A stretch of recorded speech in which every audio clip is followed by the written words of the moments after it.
জ্যৈষ্ঠের কড়া রোদে মাঠ ফাটছে আর লোকদের দেহ দানা দানা হয়ে গেছে ঘামাচিতে। এমন সময় মসজিদের কাজ শেষ হয় এবং তার কিছুদিনের মধ্যেই মসজিদের দ্বিতীয় বিয়েও সম্পন্ন হয় অনাড়ম্বর দ্রুততায়। ঢাকঢোল বাজে না, খানাপিনি মেহমান অতিথির হৈহুল্লোড় হয় না, অত্যন্ত সহজে ব্যাপারটা চুকে যায়। বউ হয়ে যে মেয়েটি ঘরে আসে সে যেন ঠিক বেড়াল ছানা। বিয়ের আগে মজিদ ব্যাপারীকে সঙ্গোপনে বলেছিল যে ঘরে এমন একটি বউ আনবে যে খোদাকে ভয় করবে, কিন্তু তাকে দেখে মনে হয় সে খোদাকে কেন সবকিছুকেই ভয় করবে। মানুষ হাসি মুখে আদর করতে গেলেও ভয়ে কেঁপে সারা হয়ে যাবে। নতুন বউয়ের নাম জমিলা। জমিলাকে পেয়ে রহিমার মনে শাশুড়ির ভাব জাগে। স্নেহ কোমল চোখে সারাক্ষণ তাকে চেয়ে চেয়ে দেখে আর তাকে দেখতেও ভালো লাগে তার। আদর যত্ন করে খাওয়ায় দাওয়ায় তাকে। ওদিকে মজিদ ঘন ঘন দাড়িতে হাত বুলায় আর তার আশপাশ আতরের গন্ধে ভুরভুর করে। একসময় গলার পুলক জাগিয়ে মজিদ প্রশ্ন করে, হে নামাজ জানেনি? রহিমা জমিলার সঙ্গে একবার গোপনে আলাপ করে নেয়, তারপর গলা চড়িয়ে বলে, জানে। জানলে পড়ে না কেন? জমিলার সঙ্গে আলাপ না করেই রহিমা সরাসরি উত্তর দেয়, পড়বে আর কি, ধীরে সুস্থে। আড়ালে রহিমাকে মজিদ প্রশ্ন করে, তোমারে হে মান সম্মান করেনি? করে না, খুব করে। এক রাত্রি মেয়ে, কিন্তু বড় ভালা, চোখ পর্যন্ত তোলে না। তারা দুজনেই কিন্তু ভুল করে, কারণ দিন কয়েকের মধ্যে জমিলার আসল চরিত্র প্রকাশ পেতে থাকে। প্রথমে এসে ঘোমটা খোলে, তারপর মুখ আড়াল করে হাসতে শুরু করে। অবশেষে ধীরে ধীরে তার মুখে কথা ফুটতে থাকে এবং একবার যখন ফোটে তখন দেখা যায় যে অনেক কথাই সে জানে ও বলতে পারে। এতদিন কেবল তা ঘোমটার তলে ঢেকে রেখেছিল। একদিন বাইরের ঘর থেকে মজিদ হঠাৎ শোনে সোনালি মিহি সুন্দর হাসির ঝংকার। শুনে মজিদ চমকিত হয়। দীর্ঘ জীবনের মধ্যে এমন হাসি সে কখনো শোনেনি। রহিমা জোরে হাসে না। শালুয়াবৃত মাজারের আশেপাশে যারা আসে তারাও কোনোদিন হাসে না। অনেক সময় কান্নার রোল ওঠে। কত জীবনের দুঃখ বেদনা বরফ গলা নদীর মতো হুহু করে ভেসে আসে আর বুক ফাটা দীর্ঘশ্বাসের দমক হাওয়া লাগে। কিন্তু এখানে হাসির ঝংকার ওঠে না কখনো। এখানকার কথা ছেড়ে দিলেও আগেই বা মজিদ কবে এমন হাসি শুনেছে? জীর্ণ গোয়ালঘরের মতো মক্তবে খিটখিটে মেজাজের মৌলবীর সামনে প্রাণ ভয়ে তারস্বরে আমপারা পড়া হতে শুরু করে অন্য সংস্থানের জন্য সংগ্রামের দিনগুলির মধ্যে কোথাও হাসির লেশমাত্র আভাস নেই। তাই কয়েক মুহূর্ত বিমুগ্ধ মানুষের মতো মজিদ স্তব্ধ হয়ে থাকে। তারপর সামনের লোকটির পানে তাকিয়ে হঠাৎ সে শক্ত হয়ে যায়। মুখের পেশি টান হয়ে ওঠে আর কুঁচকে যায় ভুরু। পরে ভেতরে এসে মজিদ বলে, কে হাসে অমনি কইরা? জমিলা আসার পর আজ প্রথম মজিদের কণ্ঠে রুষ্টতা শোনা যায়। তাই জমিলা মজিদকে ভেতরে আসতে দেখে ওপারে মুখ ঘুরিয়ে ফেলেছিল। লজ্জায় সে তাড়ষ্ট হয়ে যায় ভয়ে। কেউ উত্তর দেয় না। মজিদ আবার বলে, মুসলমানের মায়ার হাসি কেউ কখনো হুনে না, তোমার হাসিও জানি কেউ না হুনে। রহিমা এবার ফিসফিস করে বলে, হুনলানি, আওয়াজ কইরা হাসন নাই। জমিলা আস্তে মাথা নাড়ে, সে শুনেছে। একদিন দুপুরে জমিলাকে নিয়ে রহিমা পাট বুনতে বসে। বাইরে আকাশে শঙ্খচিল ওড়ে আর অদূরে বেড়ার ওপরে বসে দুটো কাক ডাকাডাকি করে অবিশ্রান্তভাবে। বুনতে বুনতে জমিলা হঠাৎ হাসতে শুরু করে। মজিদ বাড়িতে নেই, পাশের গ্রামে গেছে এক মরণাপন্ন গৃহস্থকে ঝাড়তে। তবু সবহে চমকে উঠে রহিমা বলে, জোরে হাসো না বইন, মাইনসে হুনব। ওর হাসি কিন্তু থামে না, বরঞ্চ হাসতে হাসতে লুটিয়ে পড়ে মাটিতে। বিচিত্রভাবে জীবন্ত সে হাসি, ঝরনার অনাবিল গতির মতো ছন্দময় দীর্ঘ সমাপ্তিহীন ধারা। আপনা থেকে হাসি যখন নামে তখন জমিলা বলে, একটা মজার কথা মনে পড়ল বইলাই হাসলাম বুবু। হাসি থেমেছে দেখে রহিমা নিশ্চিন্ত হয়। তাই এবার সহজ গলায় প্রশ্ন করে, কি কথা বইন? কমু বলে চোখ তুলে তাকায় জমিলা। সে চোখ কৌতুকে নাচে। কও না। বলবার আগে দাঁত দিয়ে ঠোঁট কামড়ে সে যেন কি ভাবে। তারপর বলে, তানি যখন আমারে বিয়ে করবার যায় তখন খোদেজা বুবু বেড়ার ফাঁক দিয়া তানারে দেখাইছিল। কারে দেখাইছিল? আমারে। তয় দেখা আমি কই, দুধ, তুমি আমার লগে মস্করা করো খোদেজা বুবু। কারণ আমি কি ভাবলাম, তানি বুঝি দুলার বাপ। আর হঠাৎ আবার একটা হাসির দমক আসে। তবু নিজেকে সংযত করে সে বলে, আর এইখানে তোমারে দেখা ভাবলাম তুমি বুঝি শাশুড়ি। কথা শেষ করেছে কি অমনি জমিলা আবার হাসিতে ফেটে পড়ল, কিন্তু সে হাসি থামতে দেরি হলো না। রহিমার হঠাৎ কেমন গম্ভীর হয়ে ওঠা মুখের দিকে তাকিয়ে সে আচমকা থেমে গেল। সারা দুপুর পাটি বনে কেউ কোনো কথা কয় না। নীরবতার মধ্যে এক সময়ে জমিলার চোখ ছলছল করে ওঠে। কিসের একটা নিদারুণ অভিমান গলা পর্যন্ত উঠে ভারী হয়ে থাকে। রহিমার অলক্ষ্যে ছাপিয়ে ওঠা অশ্রুর সঙ্গে কতক্ষণ লড়াই করে জমিলা তারপর কেঁদে ফেলে। হাসি শুনে রহিমা যেমন চমকে উঠেছিল তেমনি চমকে ওঠে তার কান্না শুনে। বিস্মিত হয়ে কতক্ষণ তাকিয়ে থাকে জমিলার পানে। জমিলা কাঁদে আর পাটি বনে থেকে থেকে মাথা ঝুঁকে চোখ নাক মোছে। রহিমা আসতে বলে, কাঁদো কেন বোন? রহিমা কিছু বলে না। পশলাটি কেটে গেলে সে চোখ তুলে তাকায় রহিমার পানে, তারপর হাসে। হেসে সে একটি মিথ্যে কথা বলে যে বাড়ির জন্য তার প্রাণ জ্বলে। সেখানে একটা নুলা ভাইকে ফেলে এসেছে, তার জন্য মনটা কাঁদে। বলে না যে রহিমাকে হঠাৎ গম্ভীর হতে দেখে বুকে অভিমান ঠেলে এসেছিল, এবং একবার অভিমান ঠেলে এলে কান্নাটা কি করে আসে সব সময় বোঝা যায় না। রহিমা উত্তরে হঠাৎ তাকে বুকে টেনে নেয়, কপালে আস্তে চুমা খায়। জমিলাই কিন্তু দুদিনের মধ্যে ভাবিয়ে তোলে মজিদকে। মেয়েটি যেন কেমন, তার মনের হদিশ পাওয়া যায় না। কখন তাতে মেঘ আসে, কখন উজ্জ্বল আলোয় ঝলমল করে। পূর্বাহ্নে তার কোনো ইঙ্গিত পাওয়া দুষ্কর। তার মুখ খুলেছে বটে, কিন্তু তার রহিমার কাছেই। মজিদের সঙ্গে এখনও সে দুটি কথা মুখ তুলে কয় না, কাজেই তাকে ভালোভাবে জানবারও উপায় নেই। একদিন সকালে কোত্থেকে মাথায় সনের মতো চুলওয়ালা খ্যাংটাং বুড়ি মাজারে এসে তীক্ষ্ণ আর্তনাদ শুরু করে দিল। কি তার বিলাপ, কি ধারালো তার অভিযোগ। তার সাতকুলে কেউ নেই। এখন নাকি তার চোখের মণি একমাত্র ছেলে জাদুও মরেছে, তাই সে মাজারে এসেছে খোদার অন্যায়ের বিরুদ্ধে নালিশ করতে। তার তীক্ষ্ণ বিলাপে সকালটা যেন কাঁচের মতো ভেঙে খান খান হয়ে গেল। মজিদ তাকে অনেক বোঝাবার চেষ্টা করে, কিন্তু ওর বিলাপ শেষ হয় না। গলার তীক্ষ্ণতা কিছুমাত্র কোমল হয় না। উত্তরে এবার সে কোমরে গোজা আনা 5 পয়সা বের করে মজিদের দিকে ছুঁড়ে দিয়ে বলে, সব দিলাম, আমি সব দিলাম, পোলাটারে এইবার জান ফিরাইয়া দেন। মজিদ আরও বোঝায় তাকে, ছেলে মরেছে, তার জন্যে শোক করা উচিত নয়। খোদার যে বেশি পেয়ারের হয় সে আরও জলদি দুনিয়া থেকে প্রস্থান করে। এবার তার উচিত মৃত ছেলের রুহুর জন্য দোয়া করা, সে যেন বেহেশতে স্থান পায়, তার গুনাহ যেন সব মাফ হয়ে যায়, তার জন্যে দোয়া করা। কিন্তু এসব ভালো নসিহতে কান নেই বুড়ির। শোক আগুন হয়ে জড়িয়ে ধরেছে তাকে, তাতে দাউ দাউ করে পুড়ে মরছে। মজিদ আর কি করে, পয়সাটা কুড়িয়ে নিয়ে চলে আসে। অন্দরে আসতে দেখে বেড়ার কাছে দাঁড়িয়ে আছে জমিলা, পাথরের মতো মুখ চোখ। মজিদ থমকে দাঁড়িয়ে কতক্ষণ তার পানে চেয়ে থাকে, কিন্তু তার হুঁশ নেই।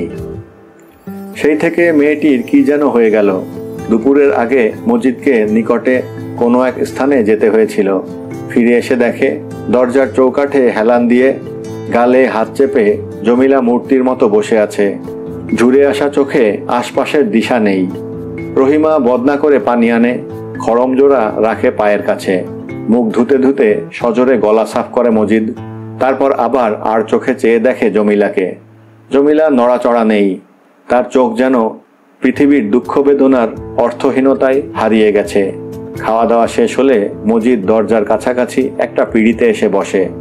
রহিমার হাত থেকে হুকটা নিয়ে প্রশ্ন করে, ওইটার হইছে কি?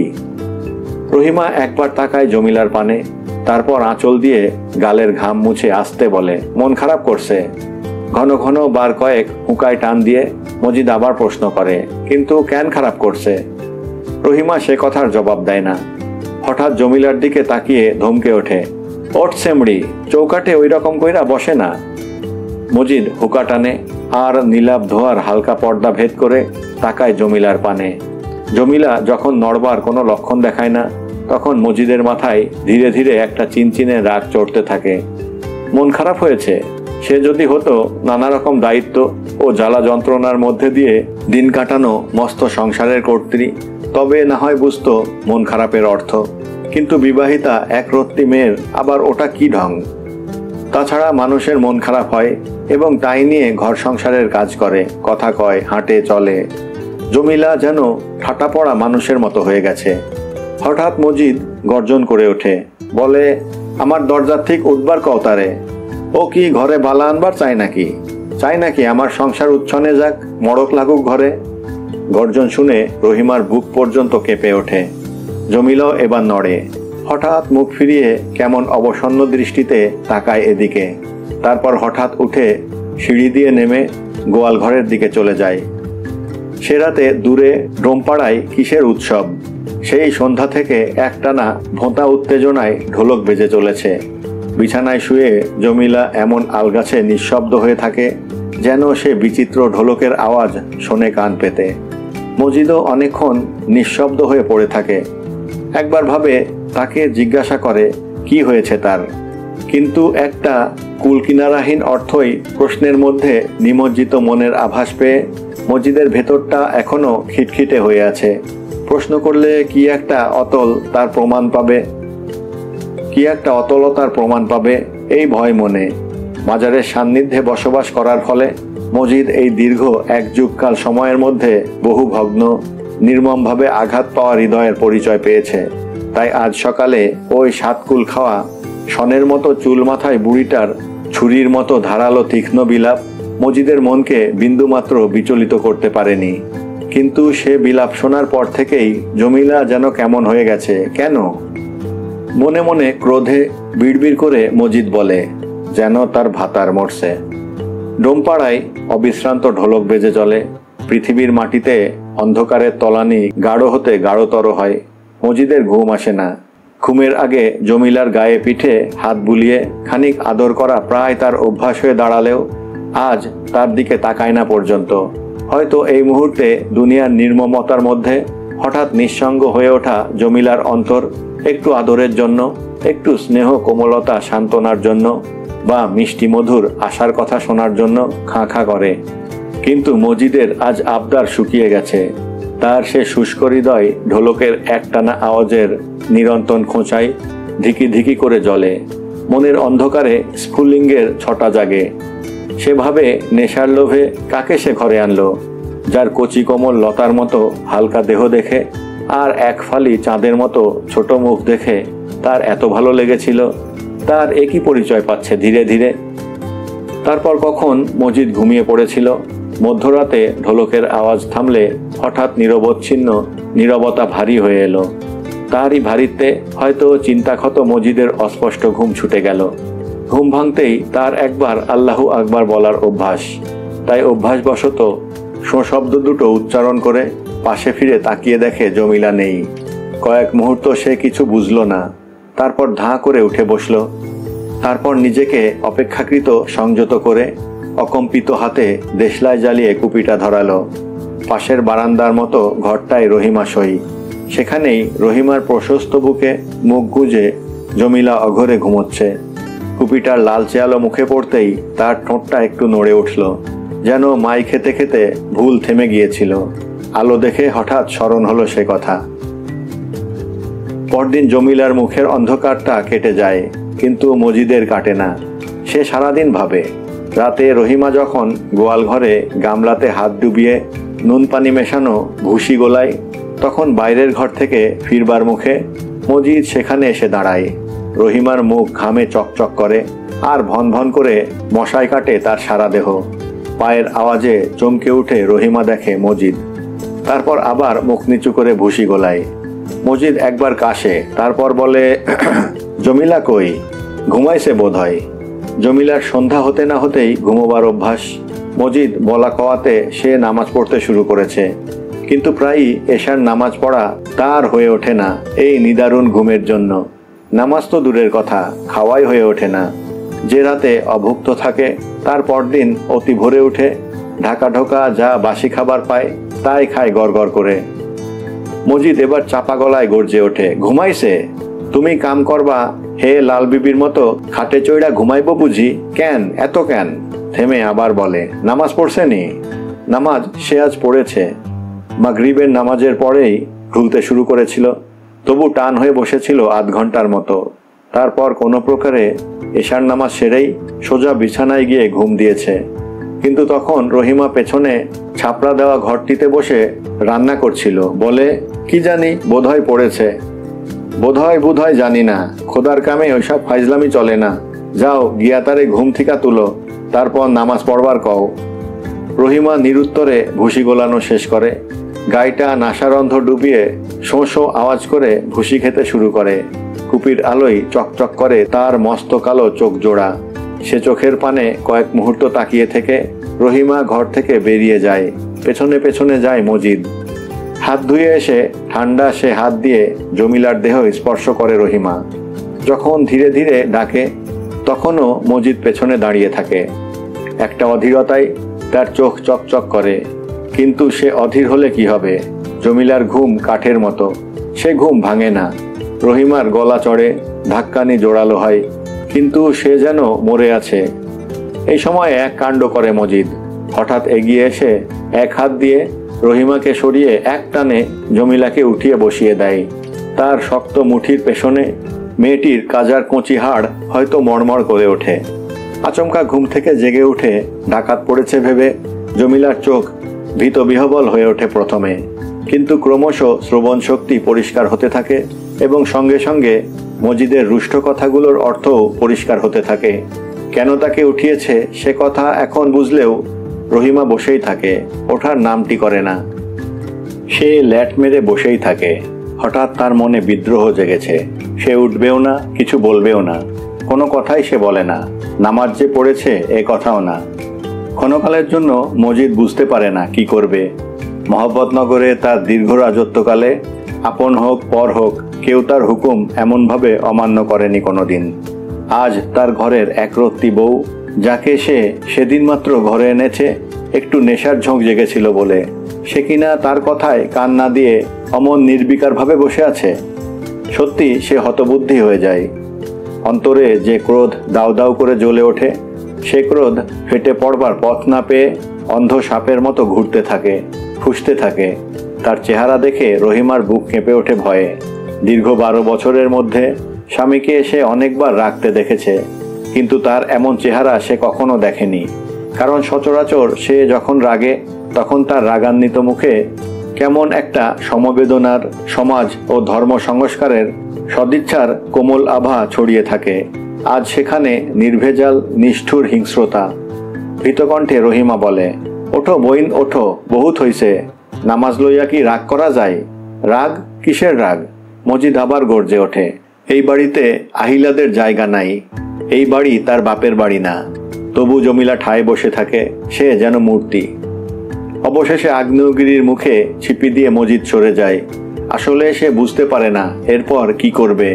হঠাৎ এমন এক প্রতিদ্বন্দ্বীর সম্মুখীন হয় যে সে বুঝে উঠতে পারে না তাকে কিভাবে দমন করতে হবে। এই ক্ষেত্রে দীর্ঘকাল অন্দরে বাহিরে রাজত্ব করেও যে সতর্কতার গুণটা হারায়নি, সে সতর্কতাও সে অবলম্বন করে। ব্যাপারটা আদ্যপান্ত সে ভেবে দেখতে চায়। যাবার সময় একটি কথা বলে মজিদ, ভোট দিলে খোদার ভয় নাই। এইটা বড়ই আফসোসের কথা। অর্থাৎ তার মনে পর্বত প্রমাণ খোদার ভীতি জাগাতে হবে। ব্যাপারটা আদ্যপান্ত ভেবে দেখবার সময় সে লাইনেই মজিদ ভাববে। পরদিন সকালে কোরআন পাঠ খতম করে মজিদ অন্দরে এসে দেখে দরজার চৌকাঠের ওপর ক্ষুদ্র ঘোলাটে আয়নাটি বসিয়ে জমিলা অত্যন্ত মনোযোগ সহকারে সিঁথি কাটছে। তেল জবজবে পাট করা মাথাটি বাইরের কড়া রোদের ঝলক লেগে জলজল করে। মজিদ যখন পাশ কাটিয়ে ঘরে ঢোকে তখন জমিলা পিঠটা কেবল টান করে যাবার পথ করে দেয়, তাকায় না তার দিকে। এ সময়ে মজিদ নিমের ডাল দিয়ে দাঁত মেছোয়াক করে। মেছোয়াক করতে করতে ঘরময় ঘোরে, উঠানে পায়চারি করে, পেছনে গাছপালার দিকে চেয়ে কি দেখে। দীর্ঘ সময় নিয়ে সযত্নে মেছোয়াক করে। দাঁতের আশেপাশে ওপরে নিচে ঘষতে ঘষতে ঠোঁটের পাশে ফেনার মতো থুতু জমে ওঠে। মেছোয়াকের পালা শেষ হলে গামছাটা নিয়ে পুকুরে গিয়ে দেহ রোগড়ে গোসল করে আসে। একটু পরে একটা নিমের ডাল দাঁতে কামড়ে ধরে জমিলার দেহ ঘেঁষে আবার বেরিয়ে আসে মজিদ। আর চোখে একবার তাকায় বউয়ের পানে। মনে হয় ঘোলাটে আয়নায় নিজেরই প্রতিচ্ছবি দেখে চকচক করে ওঠে মেয়েটির চোখ। সে চোখে বিন্দুমাত্র খোদার ভয় নেই, মানুষের ভয় তো দূরের কথা। মেসোয়াক করতে করতে উঠানে চক্কর খায় মজিদ। এক সময় সশব্দে থুতু ফেলে সে দরজার কাছে এসে দাঁড়ায়। দরজায় পাকা সিঁড়ি নেই। পুকুর ঘাটে যেমন থাক থাক করে কাটা নারকেল গাছের গুড়ি থাকে, তেমনি একটা গুড়ি বসানো। তারই নিচের ধাপে পা রেখে মজিদ আবার থুতু ফেলে। তারপর বলে, রূপ দিয়া কি হইব, মাইনসের রূপ কদিনেরই বা জীবন তার। ক্ষিপ্রগতিতে জমিলা স্বামীর পানে তাকায়। শত্রুর আভাস পাওয়া হরিণের চোখের মতোই সতর্ক হয়ে ওঠে তার চোখ। মজিদ এবার বলে, তোমার বাপ মা দেহি বড় জাহেল কিসিমের মানুষ, তোমারে কিচ্ছু শিক্ষা দেয় নাই। অবশ্য তার জন্যে হাসরের দিনে তারাই জবাবদিহি দিব, তোমার দোষ কি? জমিলা শোনে, কিছু বলে না। মজিদ কয়েক মুহূর্ত অপেক্ষা করে বলে, কাইল যে কামটি করছো তা কি শক্ত গুনাহর কাম জানোনি? কেমনে করলা কামটা? খোদারে কি ডরাও না? দোজকের আগ্রে কি ডরাও না? জমিলা পূর্ববৎ নীরব। কেবল ধীরে ধীরে কাঠের মতো শক্ত হয়ে ওঠে তার মুখটা। তাছাড়া এই কথা সর্বদা খেয়াল রাখিও যে, যার তার ঘরে আসো নাই তুমি। এই ঘর মাজার পাকের ছায়ায় শীতল। এইখানে তানার রুহের দোয়া মানুষের শান্তি দেয়, সুখ দেয়। তানার দিলে গোসা আসে এমন কান কোনোদিন করিও না। তারপর আর একবার সশব্দে থুথু ফেলে মজিদ পুকুর ঘাটের দিকে রওনা হয়। জমিলা তেমনি বসে থাকে, ভঙ্গিটা তেমনি সতর্ক, কান খাড়া করে রাখা সশঙ্কিত হরিণের মতো। তারপর হঠাৎ একটা কথা সে বোঝে। কাঁচা গোস্তে মুখ দিতে গিয়ে খট করে একটা আওয়াজ শুনে ইঁদুর যা বোঝে, হয়তো তেমনি কিছু একটা বোঝে সে যেন খাঁচায় ধরা পড়েছে।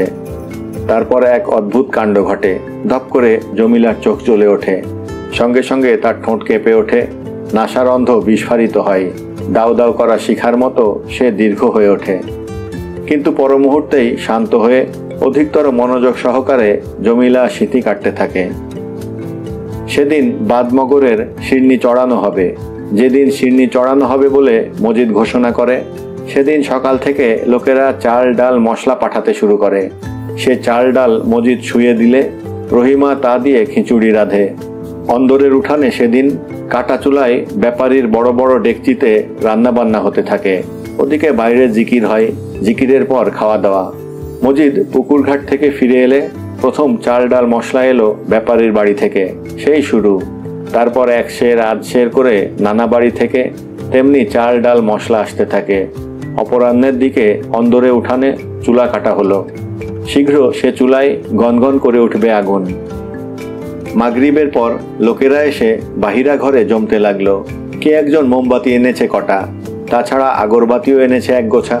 বিছানো সাদা চাদরের ওপর মজিদ বসলে তার দুপাশে রাখা হলো দুটো দীর্ঘ মোমবাতি, আর সামনে এক গোছা আগরবাতির জ্বলন্ত কাঠি। কাঠিগুলো এক ভাণ্ড চালের মধ্যে বসানো। মজিদ আজ লম্বা সাদা আলখাল্লা পরেছে। পিঠ টান করে হাঁটু গেড়ে বসে সেটা গুজে দিয়েছে পায়ের নিচে পর্যন্ত। আর মাথায় পড়েছে আধা পাগড়ি। পেছন দিকটায় তার বিঘত খানেক লেজ। যথেষ্ট দোয়া দরুদ পাঠের পর জিকির শুরু হয়। প্রথমে অতি ধীরে ধীরে প্রশান্ত সমুদ্রের বিলম্বিত ঢেউয়ের মতো। কারণ লোকেরা তখন পরস্পরের নিকট হতে দূরে দূরে ছড়িয়ে আছে যোগশূন্য হয়ে। কিন্তু এই যোগশূন্যতার মধ্যে এ কথা স্পষ্ট হয়ে ওঠে যে পরস্পরের সঙ্গে মিলিত হবার জন্যই তারা ভাসতে শুরু করেছে, উঠতে নামতে শুরু করেছে।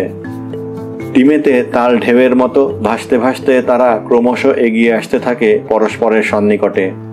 এ ধীর গতিশীল অগ্রসর হবার মধ্যে চাঞ্চল্য নেই এখনো, আশা নিরাশার দ্বন্দ্বও নেই।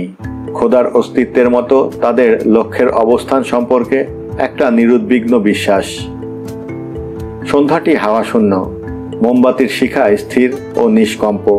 অদূরে শালু কাপড়ে আবৃত মাছের পিঠের মতো মাজারটি মহাসত্যের প্রতীক স্বরূপ অটুট জমাট পাথরে নীরব, নিশ্চল। কিন্তু ধীরে ধীরে এদের গলা চড়তে থাকে। ক্রমে ক্রমে দুনে চড়ে জিকির। প্রত্যেকে পরস্পরের সন্নিকটে আসতে থাকে এবং যে মহা অগ্নিকুণ্ডের সৃষ্টি হবে শীঘ্র, তারই ছিটে ফোটা স্ফুলিঙ্গ জ্বলে ওঠে ঘনিষ্ঠতার সংঘর্ষণে।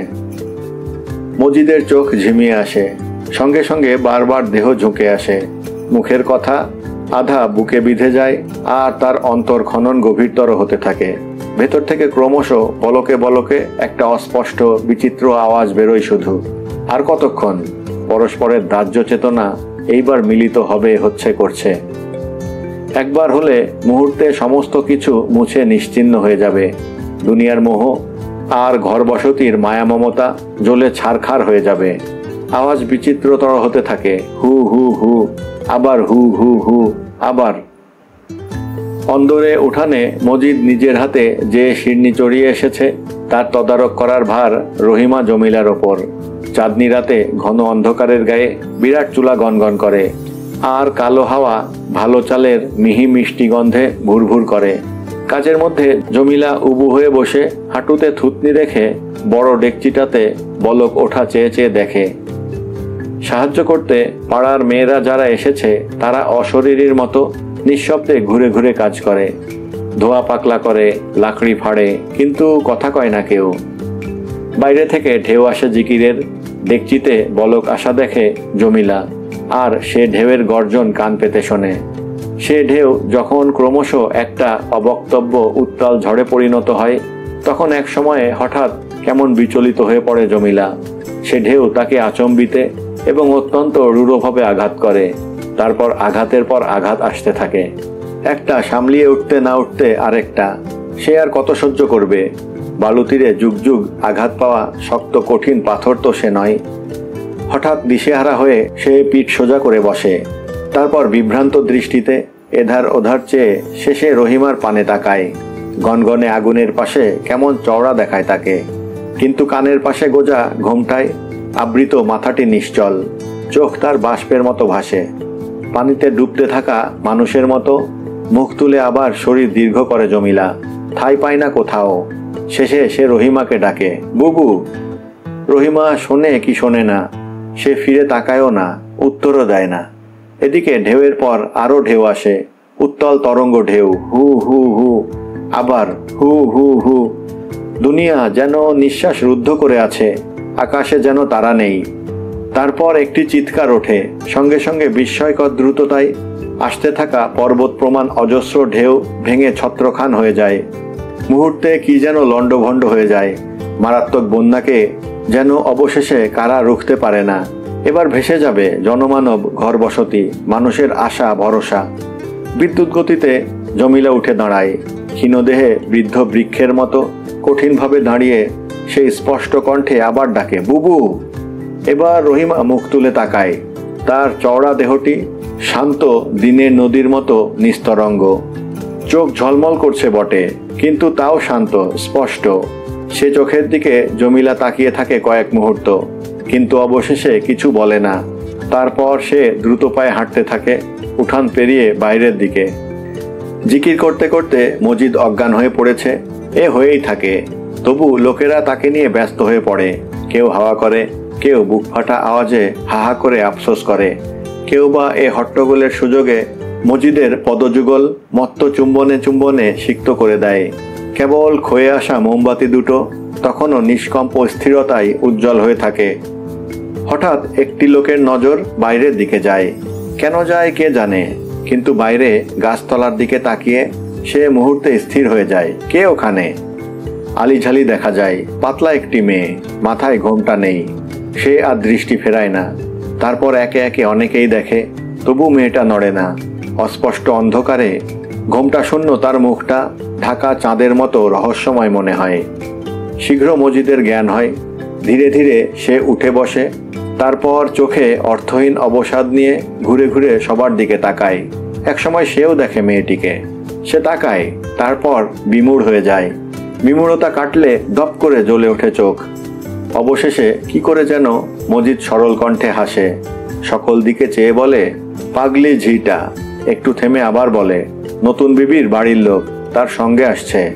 তারপর হাততালি দিয়ে উঁচু গলায় মজিদ হাঁকে, এই বিটি ভাগ। ঠোঁটে তখনও হাসির রেখা, কিন্তু সেদিকে তাকিয়ে চোখ তার দপদপ করে জ্বলে।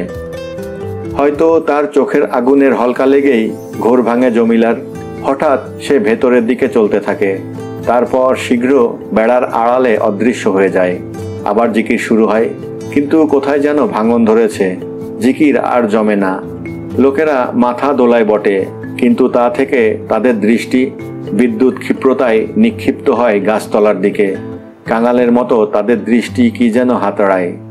মহাসমুদ্রের ডাককে অবহেলা করে বালু তীরে কি যেন খোঁজে। অবশেষে মজিদ মুখ তুলে তাকায়। জিকিরের ধ্বনিও সেই সঙ্গে থামে।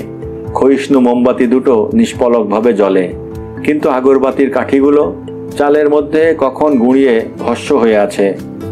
কিছু বলার আগে মজিদ একবার কাশে, কেশে একে একে সকলের পানে তাকায়। তারপর বলে, ভাই সকল, আমার মালুম হইতেছে কোনো কারণে আপনারা বেচাইন আছেন। কি তার কারণ? কেউ উত্তর দেয় না। কেবল উত্তর শোনার জন্য তারা পরস্পরের মুখের দিকে চাওয়াচাওয়ি করে। কতক্ষণ অপেক্ষা করে মজিদ তারপর বলে, আজ জিকির ক্ষান্ত হইল। খাওয়া দাওয়া শুরু হয়। অন্যান্য দিন জিকিরের পর লোকেরা প্রচণ্ড খিদে নিয়ে গোগ্রাসে খিচুড়ি গেলে। আজ কিন্তু তেমন হাত চলে না তাদের। কিসের লজ্জায় সবাই মাথা নিচু করে রেখেছে, আর কেমন বিসদৃশ্যভাবে চুপচাপ। নিবন্ত চুলার পাশে রহিমা তখনও বসে আছে। পাশে নামিয়ে রাখা খিচুড়ির ডেকচি। বুড়ো আওলাদ অন্দরে বাইরে আসা যাওয়া করে। এবার খালি বর্তন নিয়ে আসে ভেতরে। একটু পরে মজিদও আসে। রহিমা আলগোছে ঘোমটা টেনে সোজা হয়ে বসে। ভাবে, রান্না ভালো হলো কি খারাপ হলো এইবার মতামত জানাবে মজিদ। কাছে এসে মজিদ কিন্তু রান্না সম্পর্কে কোনো কথাই বলে না। কেমন চাপ কর্কশ গলায় প্রশ্ন করে, হে কই? রহিমা চারধারে তাকায়, কোথাও জমিলা নেই। মনে পড়ে তখন সে যে হঠাৎ উঠে চলে গেল, তারপর আর সে এদিকে আসেনি। আস্তে রহিমা বলে, বোধহয় ঘুমাইছে। দাঁত কিড়ামিড়ি করে এবার মজিদ বলে, ও যে একদম বাইরে চইলা গেল, দেখলা না তুমি? মুহূর্তে ভয়ে স্তব্ধ হয়ে যায় রহিমা। জমিলা বাইরে গিয়েছিল? কতক্ষণ অবিশ্বাসের দৃষ্টিতে স্বামীর দিকে তাকিয়ে থেকে গালে হাত দিয়ে প্রশ্ন করে, হে বাইরে গেছিল? তখনও দাঁত কিড়মিড় করে মজিদের। উত্তরে শুধু বলে, হ। তারপর হনহনিয়ে ভেতরে চলে যায়। রহিমা অনেকক্ষণ চুপ হয়ে বসে থাকে। তার হাত পা কেমন যেন অসাড় হয়ে আসে।